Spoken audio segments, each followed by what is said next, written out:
On February 12, 2018, Brian Hines called 911. What is the anesthesia emergency? Please, I think my wife's having a heart attack. She passed out.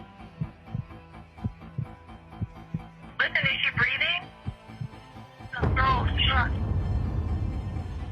Tina was unresponsive. Man, I've never seen anybody with their eyes rolled back and literally starting to turn purple. Jeff Logus, their neighbor who had stopped over for a quick visit, tried finding a pulse and then began CPR. As Jeff said, Brian, I can't do this. I'm not doing it right. So I put the phone down on the rocks and I just start pushing on Tina, pushing on her chest, in the middle of her chest. I was panicked. It was like a man giving every last breath that he had to try to get his wife back. I thought she was dead. First responders arrived at the scene.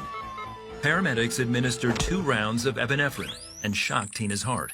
I did it a third time when I'm looking at them going, guys, is her heart beating? Can you get her heart to beat? Please, God, please make her heart beat. Tina, still without a heartbeat, is rushed to Deer Valley Medical Center by ambulance as the paramedics continue trying to resuscitate her. Tina's injuries included a gash on her forehead from the fall, a cracked sternum, and several cracked ribs from the CPR. With no sign of life for over 20 minutes, Tina is rushed into the ER. In my mind, I knew she was dead. There was nothing. Family and friends trickle into the waiting room to pray and be with Brian. It was a prayer of desperation. I said, God, take everything from my life. Give me back, Tina. Meanwhile, Tina's sister, Tammy, and her husband, Dave, rush across the desert from Los Angeles to Phoenix.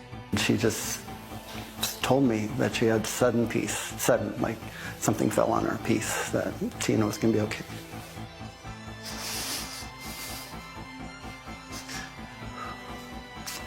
And as she told me that story, I got a text on my phone. It was from Brian. Tina is alive. The doctor explained. Well, we defibrillated her one more time in the ER, and she came back. But there was probably 27, 28 minutes with limited or no oxygen. We're going to induce a coma to allow her body to relax while we're doing all these tests to try to figure out what happened. The doctor continued to explain. Most people don't survive after 5 to 10 minutes of being without oxygen to the brain. And if Tina pulled through, she would most likely have brain injuries that could leave her with a major brain handicap. Reeling from his wife's potential complications, Brian stepped into Tina's ICU room for the first time. I mean, she's vented, the thing's breathing for her, she's got all these tubes on her, and your eyes just immediately go to that monitor, watching the heart rate thing, the chart, and hearing the beeping and seeing the numbers. It was crazy. But I had to be happy too that at least she is alive. Meanwhile, the ICU waiting room was filled with family and friends crying out to God for Tina, including Dave and Tammy. We were praying the whole time. The next day, when Tina's vital signs were back to normal, her doctors needed to determine if she could breathe on her own. They decided to take her off the ventilator. Brian whispered in his wife's ear. The doctor needs to know that you can breathe on your own, and I told him that you're Superwoman. Can you show him that you can breathe on your own? Her chest went. When I looked back at the doctor, and he goes, that'll work. Tina was able to breathe on her own, and once she was fully conscious, Dave placed a pen in her hand and held a notebook for her. And she just started making marks, and I couldn't tell what it was, and I was almost shaking. I was fixed. I just held the book steady because I didn't want it to drop. We figured out that she had wrote ITSREAL. It's real. And I go, the pain? The hospital? She's slowly nodding her head. Eyes are closed. She's fully vented. She's moving all this. And then my daughter goes, heaven? And she nods yes.